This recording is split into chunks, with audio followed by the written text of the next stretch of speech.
Gamer Friends. I'm Danielle. And I'm Josiah, and we are ready to roll.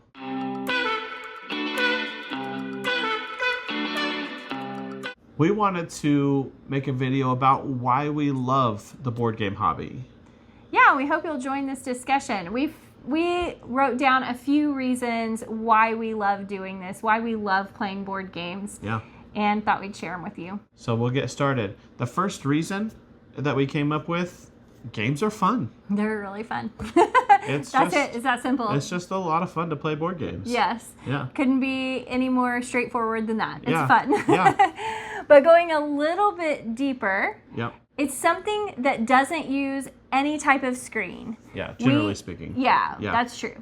We spend so much of our time in front of computers and TV and our phones and stuff like that. It is so nice to set all of those things down and just play a game. Yeah, for sure. And we use it a lot in a place of like going out to the movies. Right. Or, sitting down and watching TV on the couch all night. Yes. So it's a way for us to get away from that sort of mindless activity and engage each other, engage our own minds, things like that. Right.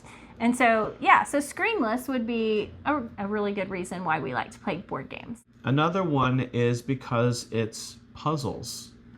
I really enjoy puzzles. I like putting together puzzles, but I really like puzzles even in video games or anything like that where you're trying to figure something out. Right. And board games are all about that. That's right. Not all of them. There are some that are just like random and fun and all of that, but there's so many games that are just a puzzle. Right.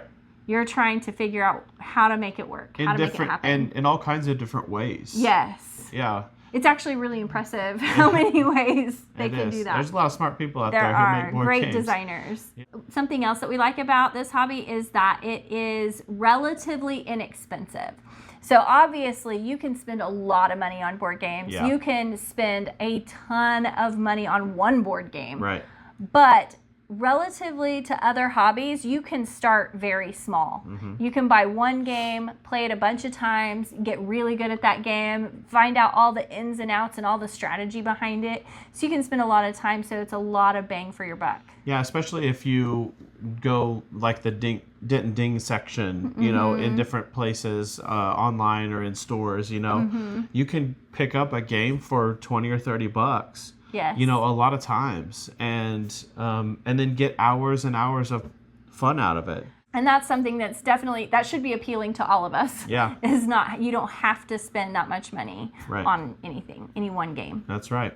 Another thing that we liked about it was that it brings together a common community of people. Yes. And that's one of our favorite parts about it. Even doing like our YouTube channel has grown a little bit of a community. Yeah. I see there's a couple of you on here that comment fairly regularly, so it feels like we're starting to talk games together and get to know each other. Yeah. And that's a really exciting thing for us. Yeah, we love that. Yes. And then just community around the table. Yeah. Getting people around the table doing something together, that's really fun. We both really enjoy that. Yeah, and I think there's a lot of value in that. Being able to just engage other people face to face, looking each other in the eye, having fun, laughing, it grows you closer together, and we think that's really valuable. Yeah, and it creates those epic moments where you talk about it later, which is one of our other things, which is we called it retrospective. Yeah. But it's one of my favorite things about games is that you can play a game and then you can talk about it after the fact. It's that people do that in sports all the time. They'll watch a game and then they talk about the game. Yeah. And I feel like that in board games. We'll play a game and maybe we have these epic moments, or maybe there was something I was like, oh, when I did that, I didn't understand this, and then we work through it, or we strategize a little bit together even, and stuff like that. Another thing it does is create memories. And there are times that happen in board games where you look back on it and you're like, do you remember that time when so-and-so did that move and then it messed up this other person and everything went crazy? And kind of all those kinds of things, those epic moments that you were talking about. Like, those are memories that you can refer back to and talk about, and with other people that were a part of it, or even not a part of it, and it's just more of that community building. Another aspect of the board game hobby that we really love, I really love especially, is there's always something new to look forward to. Yes. So we buy a few games every month, right? And so there's always a box that comes that feels like Christmas to me. Yes. So it's like I get Christmas every month. And she does the game buying and usually keeps it a secret from me because she knows that I love opening gifts. And so it's a really cool thing that she does for me, and I really love it.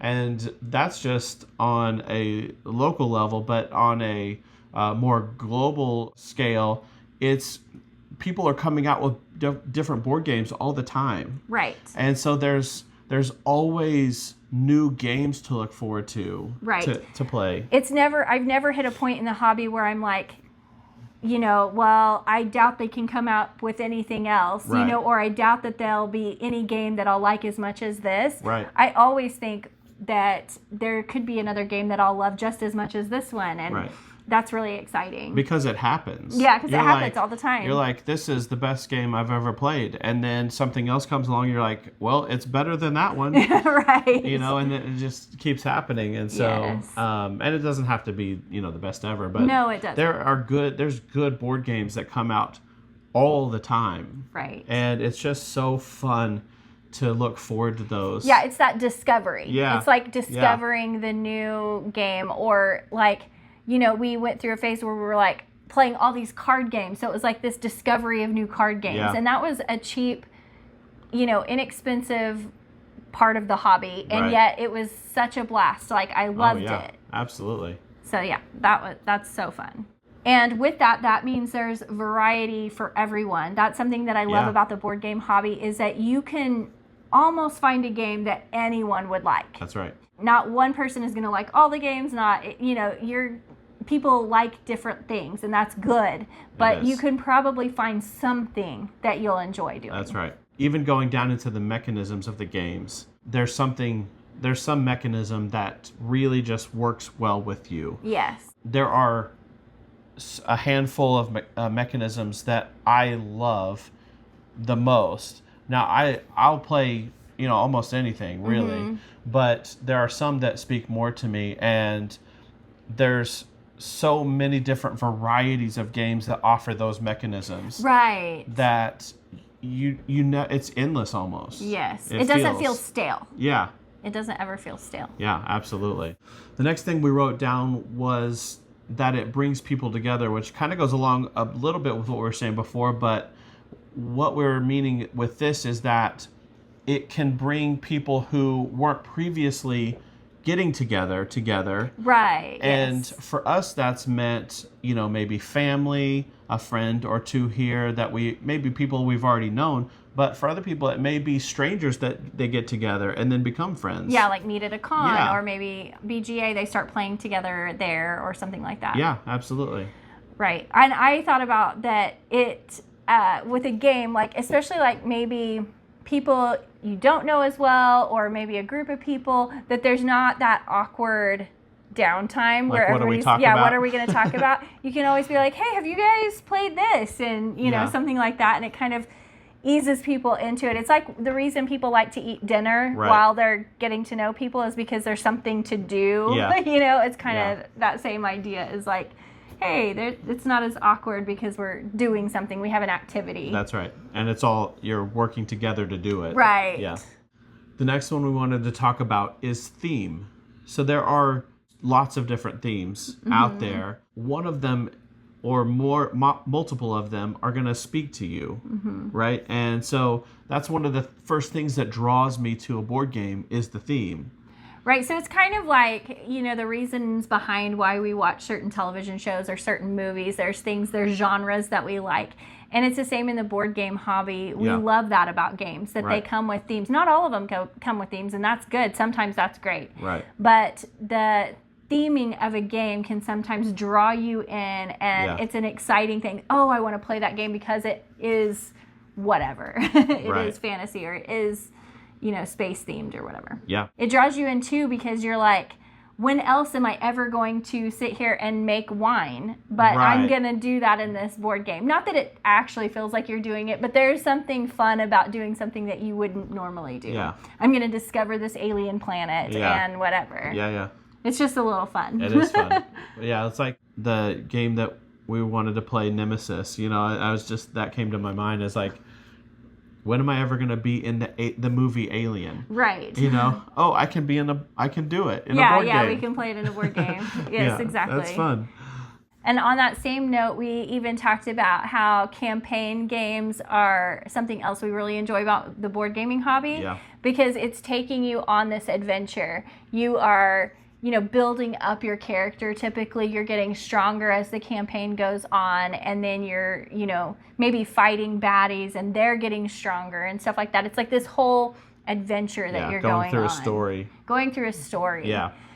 Yeah, and it's different, and this is something that I didn't even know existed in board games before we were in the hobby. Is I thought of a board game, you play a board game and it's over. Right, and it's basically you play a session and you're done.